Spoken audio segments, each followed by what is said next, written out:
How do you define a river?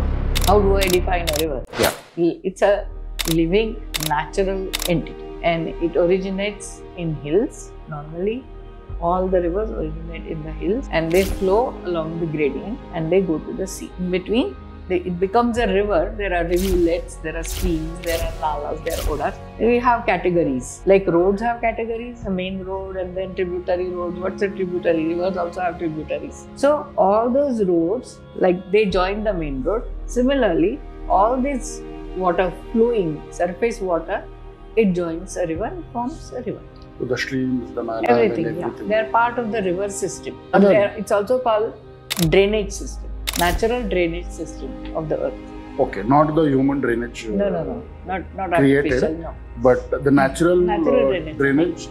That clean water drainage. nature has created. Yes. Let me give you one very good example. You can go and check it out. If you look at the Pune University, it's a huge area. Yeah. Right? When the British decided to put the government house there, that is what it is, the government house. Governor used to come and stay in the main building, what is now the main building. You see, go anywhere, you will find that they have identified all the streams.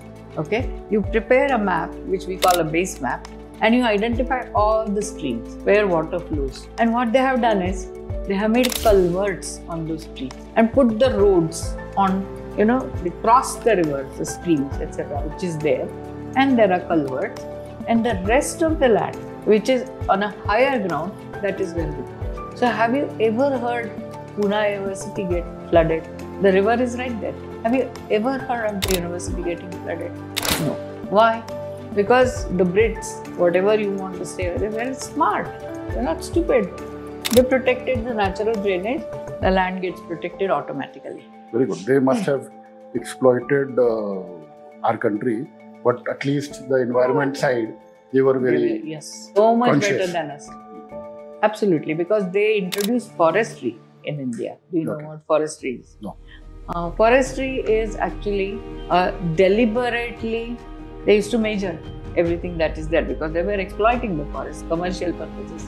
They were cutting teak and all kinds of, we have this very fabulous rainforest species. So they decided that, okay, how much time does it take for this tree to become commercially viable? So for teak, it's 10 years or 11 years, something like that. So they would say that, okay, if I'm going to cut 100 trees today, then I have to plant 1,000 trees. For next 10 years. Yes. That cycle. So that the cycle is there, so that my flow of the commercial production keeps going. This is called forestry. Okay, it's a commercial operation, but it protects also. It also protects. It also protects. Today you are cutting 100 and you are planting thousands. Nothing. You are not planting anything. So it is. I mean, when you are planting thousands, there is a kind of balance to it. Absolutely. But when you are not doing it, then you are. Then you have had it. So the British, yes, they were smart people. I'm not saying they were doing it through the goodness of their heart or anything, but they understood the science behind it. And they were scientific enough to do it. It is the science, it is the sense of business also. कि आज निकालूंगा तो 10 साल के बाद कुछ और भी तो चाहिए मुझे निकालने के लिए. मतलब 10 साल में पूरा ड्रेन कर लूंगा तो क्या मतलब होगा?